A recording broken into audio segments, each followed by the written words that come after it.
তো বিগত ক্লাসে বা আমরা আগের ক্লাসে দেখেছিলাম যে আপনাদের দেখেছিলাম যে কেমনে এইটুক কাস্টমাইজেশন করতে হয় একটা প্রিমিয়াম থিম। সো আমরা চাইলে লেখাগুলো চেঞ্জ করতে পারি, কিন্তু আমি লেখাগুলো চেঞ্জ করতেছি না, জাস্ট ইমেজ দিয়ে আমি সেম ক্যাটাগরিতে করতে চাচ্ছি আর কি। সো এখন আমরা যাব কালেকশন। এই এই সেকশনে গিয়ে আমাদের এই কালেকশন আমরা আগে দেখবো কোথায়। এইখান এখানে আমরা একটা বড় ইমেজ দিব, বিগ ইমেজ। এখানে আমাদের আগে থেকে আমি ডাউনলোড করে রেখে দিয়েছি কিছু কিছু ইমেজ, তো এটা আমি এটা দিব। আমরা একবারেই আর কি সবগুলাই আপলোড করে দেই যাতে আমাদের পরবর্তীতে বারবার ঢুকতে না হয়।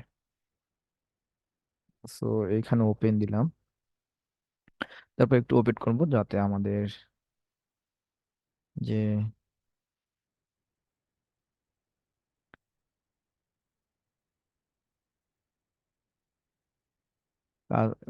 ও একটা হয়ে গেছে। সো এটা আমরা এখন পাবলিশ করব। এখন আমরা এই ইমেজটা একটা যে কোনো একটা। তো এইখানে একটা আমরা বাইকের ফটো দিব, যে বাইকটা আমরা চলে যাচ্ছে, সো এই বাইকটাই আমরা দিয়ে দিলাম মনে করেন এইখানে। আপনি চাইলে কন্টেন্ট এখান থেকে চেঞ্জ করতে পারেন, এখানে আপনি কন্টেন্ট আপনার ইচ্ছা মতো দিতে পারেন।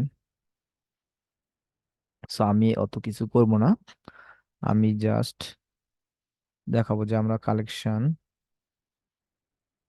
সরি, আমি হোম পেজে চলে গেছি আর কি। হোম পেজ যেহেতু গিয়েছি, সো এখান থেকে আমরা কালেকশন ইমেজটা চেঞ্জ করে দিই। সো এখান থেকে আমরা কোন ইমেজটা দিলে আমাদের ভালো লাগবে সেটা দিব। এটা ওয়াইড অ্যাঙ্গেলে আছে, সো এইটাই আমরা দিলাম।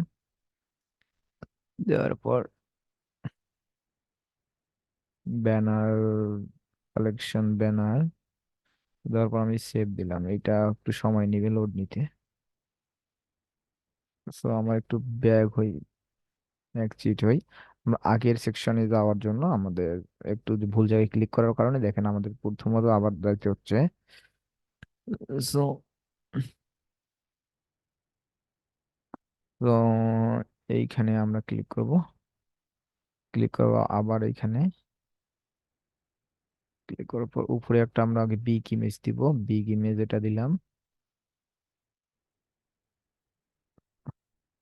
তারপর নিচের সেকশনে গেলে আমি আরেকটা ইমেজ দেওয়ার অপশন পাবো, সো সেখানে একটা বাইসাইকেলের ইমেজ দিব। So, যেমন এখানে আপনি যে সাইকেল ইউজ করছে আপনি সেটা এইখানে দিতে পারেন। সো আমি আবার কালেকশনে যাব। এই কালেকশনে গিয়ে এইখানে আগে একটা আমরা বড় ইমেজ দিব। উম, এই ইমেজটা দিই, এই ইমেজটা দেবো আর নিচে একটা বাইসাইকেলের ইমেজ দেবো। সো আপনারা এখানে চেঞ্জ করতে পারেন, কন্টেন্ট চেঞ্জ করতে পারেন। আমি কোন লরেন লরেন টেক্সট গুলো রাখতেছি, আমার আসলে তো সময় নেই টেক্সট চেঞ্জ করার। সো এখানে দেখেন যে এখন সুন্দর করে আমার হয়ে গেল, এখানে কিছু ক্যাটাগরি আসছে। সো এখানে আমরা এখন ক্যাটাগরি ধরিয়ে দেবো। এখানে আসার পর এখানে এখানে কি বলছে ব্যাকগ্রাউন্ড ইমেজ, তো ব্যাকগ্রাউন্ড ইমেজ আমরা দিব না, আমরা এখান থেকে direct change category, category best sell, এই যে ক্যাটাগরিটা সেটা ধরাই দিব।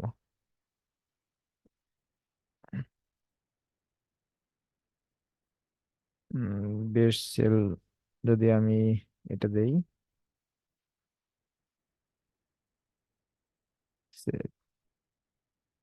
তো যেটাই দেন না কেন আপনি একটু সেভ করবেন, কারণ এরকম দেখাচ্ছে, কারণ আমার নেট হয়তো স্লো সেজন্য এরকম দেখাচ্ছে যে ইমেজ গুলো নিচে নিচে আসছে ক্যাটাগরি গুলো। আমি যদি এখন আমার যে ওয়েবসাইটে আছে সেটা যদি ভিজিট করি, তাহলে আসলে ফাইনালি একটা দেখতে পারবো ফাইনালি কিরকম হচ্ছে। সো এই যে আমাদের ওয়েবসাইট অলরেডি ক্রিয়েট হয়ে গেছে। সো দেখেন কত সুন্দর আসলে। আমি যদি আর কন্টেন্ট চেঞ্জ করতাম, সো এইখানে সুন্দর করে আসছে। এখানে আমরা দেবো এখন কি আমাদের টেস্টিমোনিয়াল, সেখানে দেবো ইমেজ গুলো ধরাই দিব। সো এইখানে যাওয়ার জন্য আমাদের আবার ব্যাকএন্ডে যাইতে হবে। সো ব্যাকএন্ডে গিয়ে এই জায়গাটা ক্লিক করব। ক্লিক করার পর এখানে ইমেজ সেকশন আসছে, টেস্টিমোনিয়াল। টেস্টিমোনিয়ালে এখানে একটা আমরা ইমেজ ধরাই দিব। আমরা যে কোনো ইমেজ দিতে পারি। তো আমার দেখি আগে ওইরকম কোনো মানুষের যদি ফটো থাকে তাহলে উম আসলে নাই এরকম, এগুলাই দিব আমরা। এগুলা এই কোডেই আমরা দিয়ে দিব, এগুলো একই সাইজের যেহেতু, সেগুলো আমরা এগুলো দিলে আর কি ওরকম বোঝা যাবে না। যদি আপনার একই সাইজের ইমেজ না হয়, কোনোটা গোল্ড হবে কোনোটা আবার অন্যরকম হবে। সো আপনারা চেষ্টা করবেন সবসময় একই সাইজের ইমেজ ব্যবহার করার জন্য। সরি, এটা রিমুভ করে দেই। এটা আসলে ব্যাকগ্রাউন্ড নিবে, নিচে যাই, নিচে গিয়ে দেখি।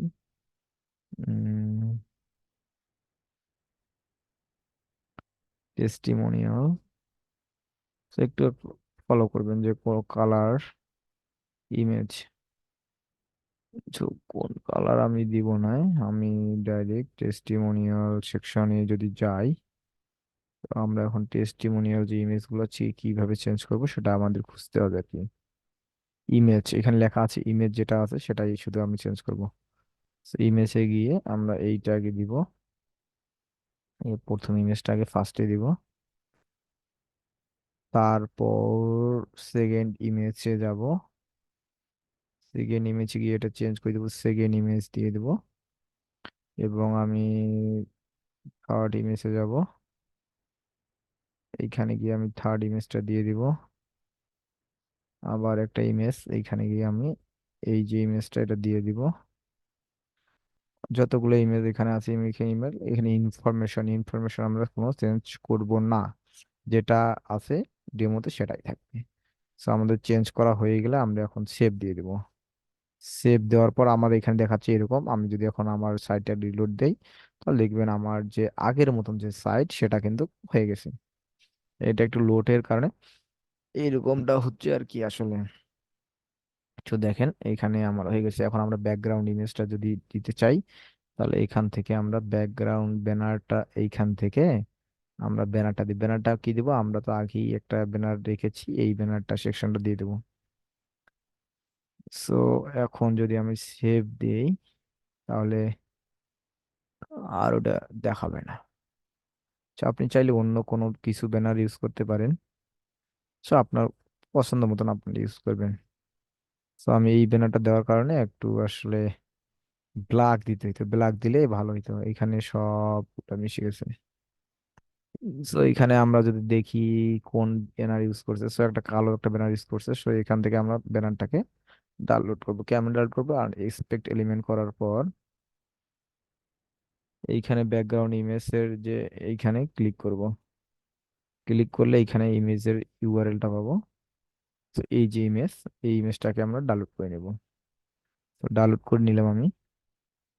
ডাউনলোড করে নেওয়ার পর আমরা আবার আগের সেকশনে যাব, যে এই সেকশনটায় আমি ইয়ে করছিলাম। সো এই সেকশনটা যাওয়ার পর এইখানে ইমেজটা আমি রিমুভ করে দেব। রিমুভ করে দিব, সে change. So remove, remove.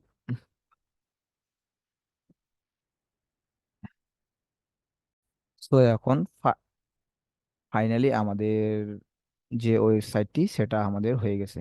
So এভাবে আমরা একটা শপিফাই থিম কাস্টমাইজেশন করতে পারি, কাস্টমাইজ করতে পারি। So thank you so much. ভিডিওটি ভালো লাগলে অবশ্যই লাইক কমেন্ট শেয়ার করবেন, এবং আমাদের থেকে কিছু জানার থাকলে অবশ্যই আমাদের কমেন্ট থেকে কমেন্ট করবেন। Thank you so much.